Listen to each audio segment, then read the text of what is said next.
Il y a une vérité très vraie que vous ne devriez pas ignorer, c'est que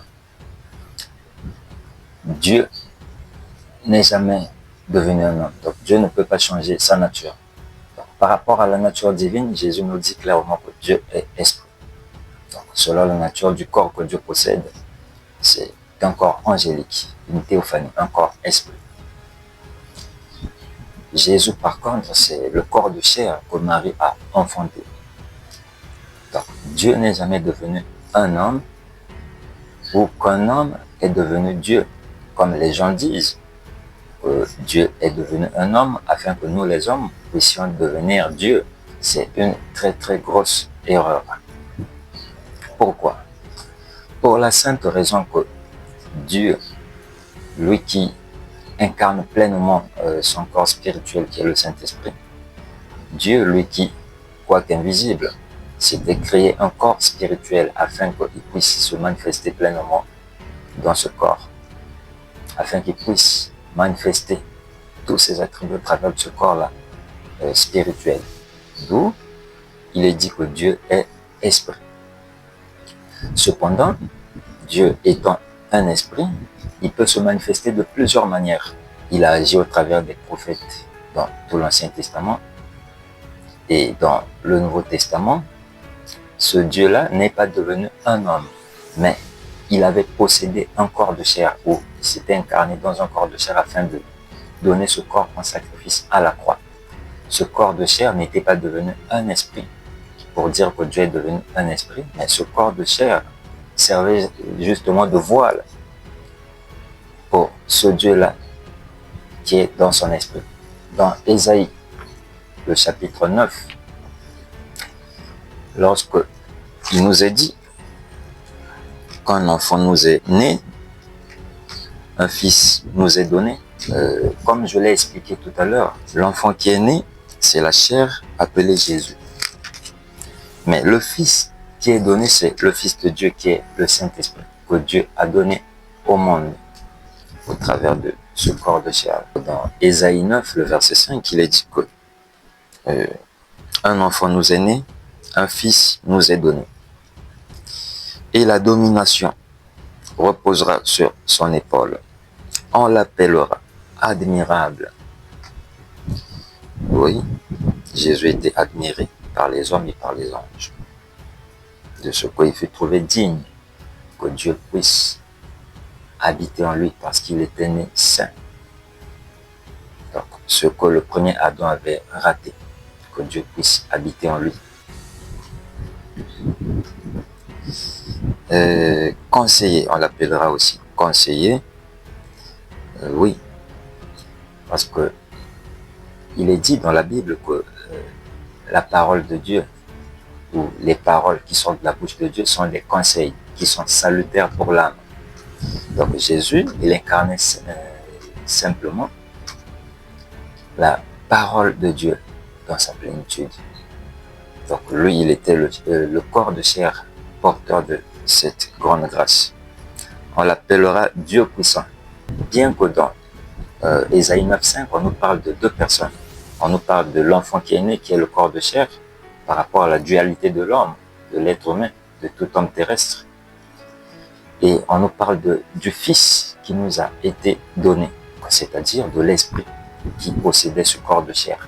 Comprenez également que de par cette dualité de Jésus, parce que l'homme est double, Jésus, lorsqu'il est mort, qui est allé au séjour des morts, prêcher aux âmes qui étaient en prison, tandis que Jésus, lorsqu'il fut mort, son corps, le corps appelé Jésus, ne bougeait pas pendant 3 jours. Mais c'est justement le Fils de Dieu qui incarnait ce corps, qui est allé au séjour des morts pour rencontrer les saints qui étaient au séjour des morts. À commencer par Adam, jusqu'au dernier saint de l'Ancien Testament. Jésus les a rencontrés au séjour des morts. Donc ceux-là qui avaient cru en Dieu, ceux-là qui avaient gardé la parole de Dieu en eux, dans tout l'Ancien Testament, Jésus est allé les délivrer au séjour des morts. Pas Jésus, un rectificatif. Pas Jésus comme étant la chair, non, mais plutôt Christ, j'allais dire. Christ est allé au séjour des morts pour les racheter, pour les ramener à la vie. Parce que le sacrifice que Dieu a donné via son Fils qu'il avait envoyé dans le monde avait été validé par lui-même, Dieu. D'où il pouvait au moins de son esprit, donc Christ, le Fils de Dieu, pouvait aller maintenant au séjour des morts pour délivrer ceux qui étaient retenus captifs là-bas. Mais Jésus dans la tombe était mort. Il est resté là 3 jours sans vie. Tandis que celui qui était à l'intérieur, donc le Fils de Dieu dont parle ici Isaïe 9, 5, que le Fils a été donné. Comme il est dit que Dieu a tant aimé le monde, il a donné son Fils unique, afin que quiconque croit en lui ne périsse pas, mais qu'il ait la vie éternelle. Donc pour revenir dans ce passage d'Isaïe 9, 5, il est dit encore qu'on l'appellera Dieu puissant. Mais Jésus dans la Bible, nulle part on lui appelé par Dieu puissant.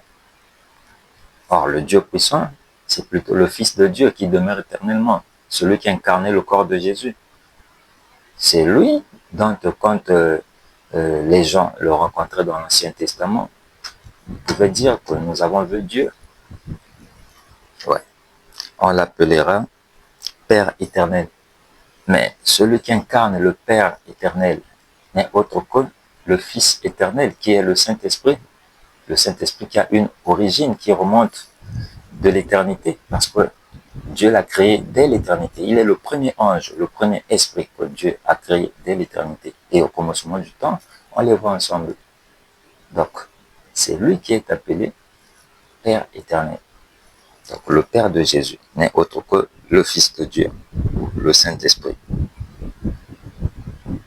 Et même lorsque la Bible dit que le Saint-Esprit, c'est l'Esprit de Jésus, mais c'est dans le sens où le Saint-Esprit incarnait le corps de chair appelé Jésus.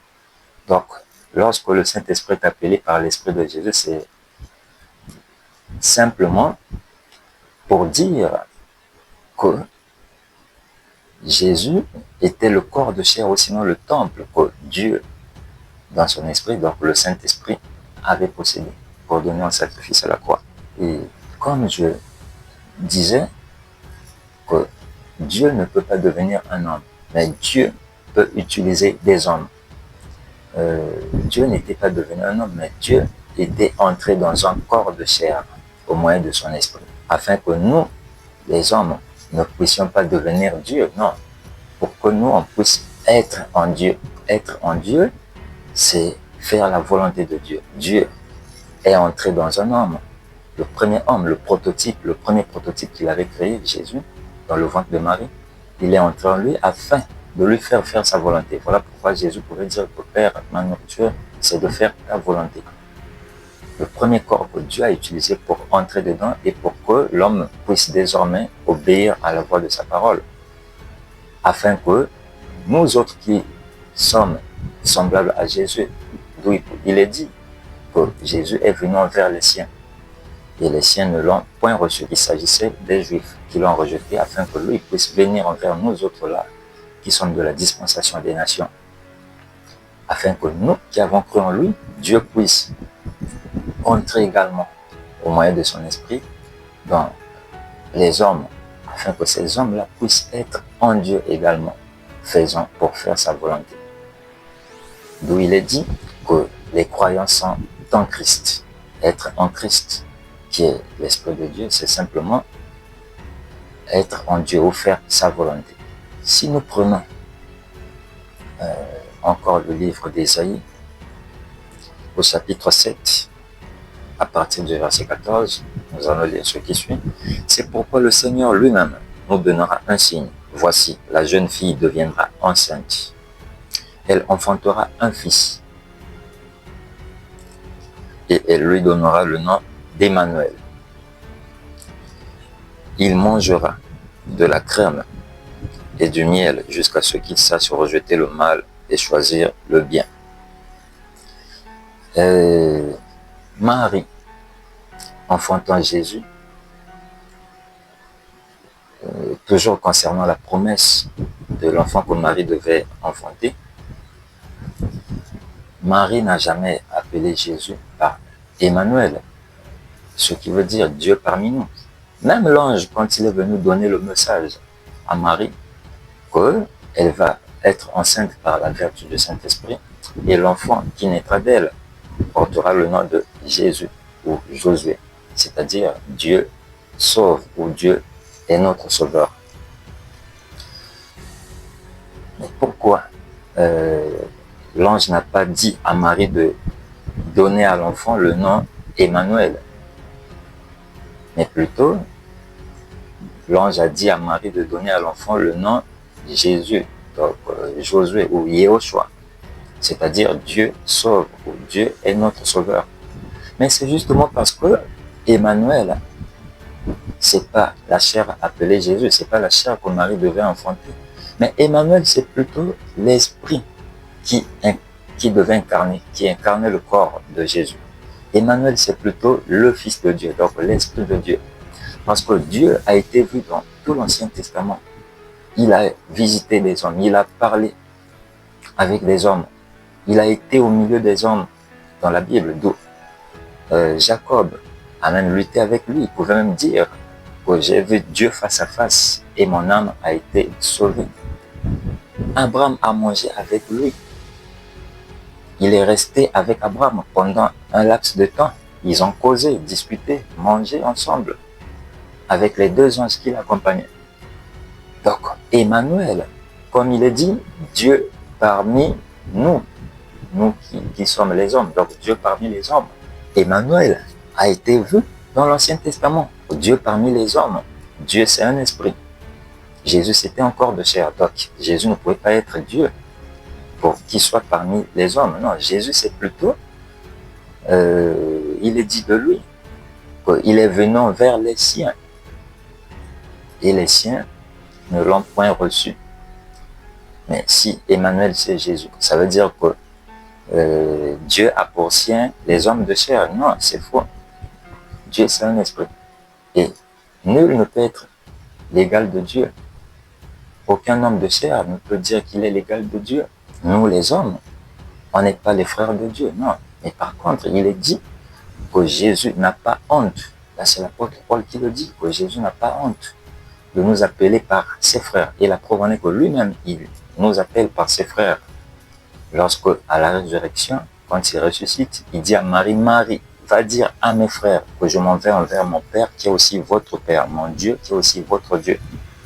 Emmanuel, c'est le Fils de Dieu, c'est-à-dire l'ange de Dieu, qui s'est vu dans tout l'Ancien Testament, parmi les hommes. Jésus, c'est pas lui, Emmanuel, mais Emmanuel était en lui. Celui qui avait été parmi les hommes, il était venu dans un corps de chair appelé Jésus. D'où, dans Ésaïe 35, il dit clairement que dites à ceux qui ont le cœur troublé, ne craignez pas, voici moi votre Dieu, je viendrai moi-même. Et il s'est présenté dans le corps de chair appelé Jésus. Mais cela ne fait pas du corps de chair appelé Jésus, lui Emmanuel, ou ça ne fait pas de lui Dieu. Voilà pourquoi vous verrez toujours dans Ésaïe le chapitre 8, là-bas, il est dit ceci, il est dit que il pénétrera dans Juda, il débordera et inondera. Il éteindra jusqu'au cou. Le déploiement de ses ailes remplira l'étendue de ton pays, Emmanuel. Le déploiement de ses ailes remplira l'étendue de ton pays, ô Emmanuel. Voilà pourquoi ici, depuis l'Ancien Testament, on est en train d'appeler Israël ou Jérusalem comme étant le pays d'Emmanuel.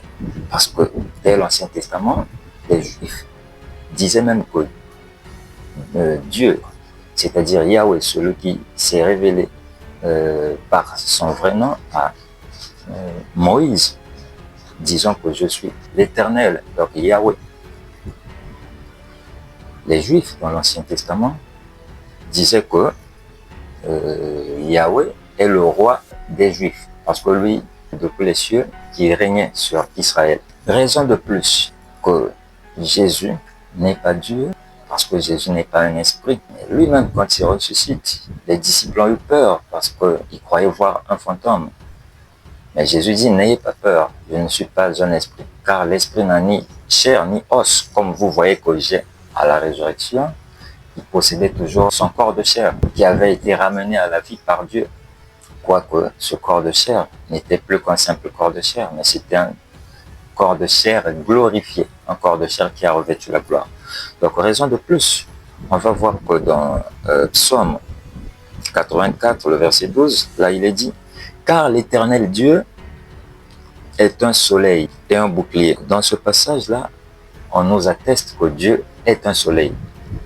Mais à la naissance de Jésus, nous verrons dans Luc, le chapitre 1 et au verset 78, qu'il est dit que, on va lire ensemble, Luc 1, 78, il est dit « Grâce aux entrailles de la miséricorde de notre Dieu, en vertu de laquelle le soleil levant nous a visités d'en haut. » Il n'est pas dit ici que Jésus, c'est lui, ce soleil-là, où Jésus est devenu le soleil, donc Jésus est devenu Dieu. Non, mais il est dit plutôt que le soleil levant, donc Dieu nous a visités d'en haut, parce que Dieu dit clairement que le ciel est mon trône, la terre est mon marchepied.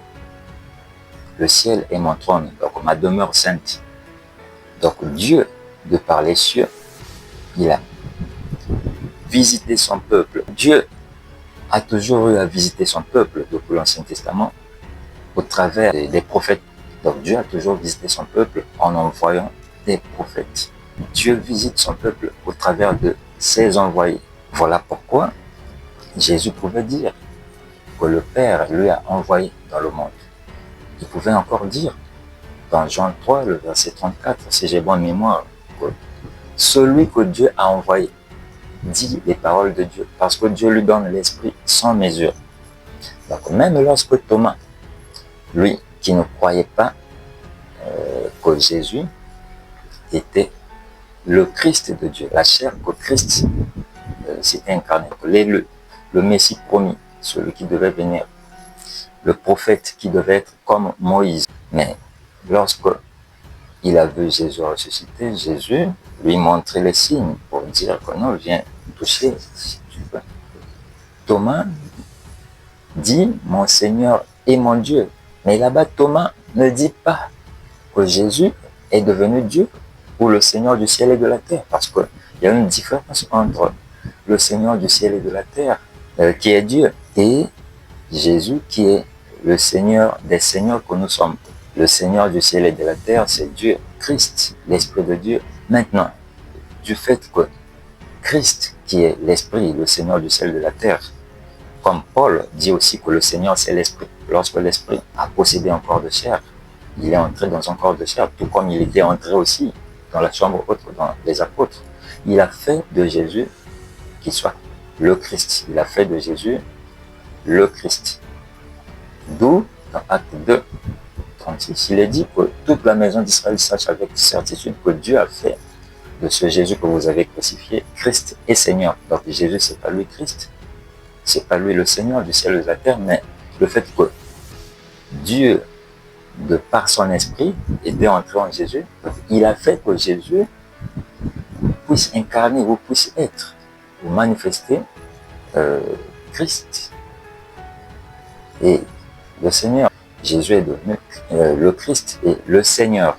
De même, quand le même esprit, le même Dieu, par son esprit, entre dans les disciples, il a fait d'eux aussi des Christ et des Seigneurs. Voilà pourquoi Jésus est le Seigneur des Seigneurs que nous sommes. Mais Jésus n'est jamais devenu le Seigneur du ciel et de la terre. Il ne pouvait même pas dire qu'il est le Seigneur du ciel et de la terre.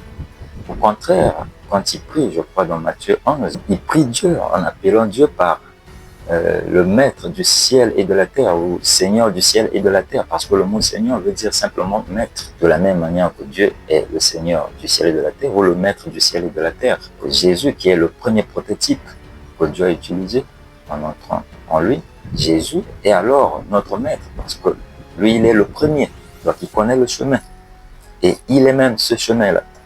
Thomas ne dit pas que Jésus, tu es mon Dieu et mon Seigneur. Non, quand il dit mon Seigneur et mon Dieu, Thomas reconnaît justement que donc Jésus, c'était lui l'élu, celui qui devait venir. le prophète qui devait venir comme Moïse et celui dont Dieu devait les visiter par lui. Moïse dit que le Seigneur votre Dieu suscitera du milieu de toi, Israël, un prophète comme moi, et vous l'écouterez dans tout ce qu'il vous dira. Et dans le livre des Actes, là-bas il est dit que c'est Jésus, ce prophète-là dont Moïse avait annoncé, le prophète qui devait être comme lui. Thomas a juste reconnu que Jésus était cet envoyé là de Dieu, que Dieu devait les visiter par lui, d'où il a dit, mon Seigneur et mon Dieu. Il n'a pas appelé Jésus par Dieu pour dire que Dieu est devenu un homme de chair. Non, les Juifs savent que Dieu, c'est un esprit, Dieu, c'est un ange. Il a fait alliance avec leur Père. Voilà. Une fois de plus, pour décevoir les blasphémateurs, concernant 1 Jean 5, le verset 20 à 21, qui est un passage où les gens aiment souvent utiliser pour démontrer, malgré leur fausseté, que Jésus-Christ est Dieu. Mais dans le passage de 1 Jean 5, le verset 20 à 21, il n'est pas dit que Jésus est Dieu, car il est dit que nous savons que le Fils de Dieu est venu. Qui est venu, c'est le Fils de Dieu qui est venu. Et qu'il nous a donné l'intelligence pour connaître le véritable, c'est-à-dire le véritable Dieu. Et nous sommes dans le véritable en son Fils Jésus-Christ. C'est-à-dire que Jésus-Christ est le Fils du Fils de Dieu qui est venu. C'est lui qui est le Dieu véritable et la vie éternelle. Lui est mis pour qui? Pour le Fils de Dieu qui est venu. Petits enfants, méfiez-vous des idoles. Donc dans ce passage, on nous démontre clairement que Jésus-Christ est le Fils du Fils de Dieu. Voilà pourquoi dans Romains 8, 3, là-bas Paul dit clairement que Dieu a condamné le péché dans la chair en envoyant à cause du péché son propre Fils dans une chair. Donc c'est pas la chair qui est le Fils de Dieu, mais le Fils de Dieu, c'est celui qui était à l'intérieur de ce corps de chair appelé Jésus, tout en étant omniprésent, en étant en même temps dans le ciel. Donc voilà pourquoi Jésus nous reconfirme lui-même de sa bouche que le Fils de Dieu, dont on lui a traité de blasphémateur, parce que à la fin de sa vie, quand on lui a dit de dire franchement s'il était réellement le Fils de Dieu, c'est-à-dire l'ange de Dieu qui avait promis de venir dans le monde pour sauver son peuple, pour sauver le peuple de Dieu, ceux-là qui croyaient en Dieu. Mais Jésus dit, lorsqu'il dit que je suis le Fils de Dieu, donc vous le dites. Et on a dit à Jésus qu'il a blasphémé. Pourquoi? Mais parce que pour les Juifs, le Fils de Dieu, c'est l'ange de Dieu, qui est l'Esprit de Dieu, l'Esprit Saint, donc Christ.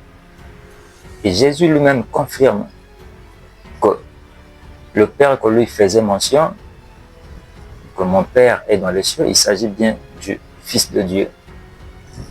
Et on va le voir dans Matthieu, le chapitre 11, là où Jésus lui-même le confirme. Là, on va prendre Matthieu 11. Bon, on va commencer à partir du verset 25.